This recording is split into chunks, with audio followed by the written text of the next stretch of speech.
Greeting everyone. I will now walk you through the steps to install Mysql and Mysql Workbench on Mac OS Ventura. Let's get started.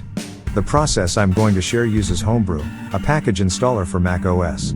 Alternatively, you can install it by visiting Mysql's download page and downloading the installer.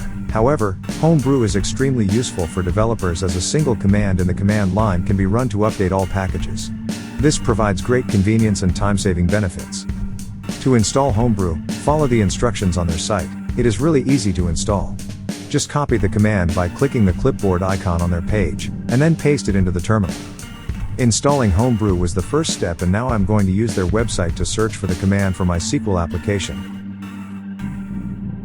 After which I can simply copy and paste it in the command line. That's all there's to it. After installation was complete, they suggested running Mysql secure installation to set up a password. So, that's what I did next.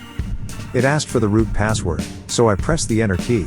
However, I received an error message because the Mysql service was not running. To start the Mysql service, we type brew services install Mysql and then use Mysql secure installation.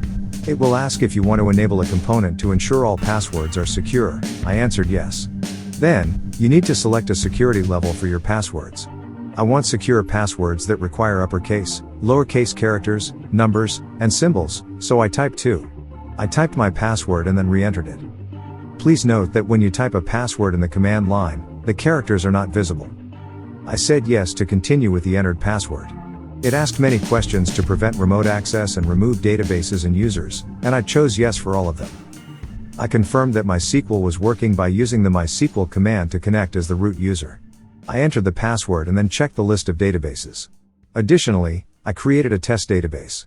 Everything worked. To leave the Mysql client, just type exit and press enter. It's time to install Mysql Workbench.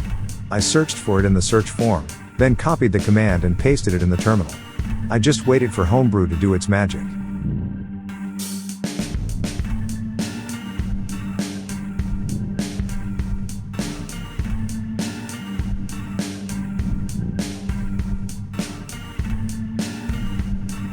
After it was installed, to open it up, I simply used Spotlight Search, and there was the program ready to use.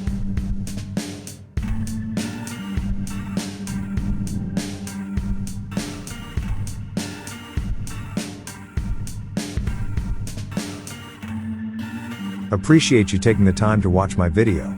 If web development is something you're interested in, don't forget to hit that like and subscribe button. It would mean a lot.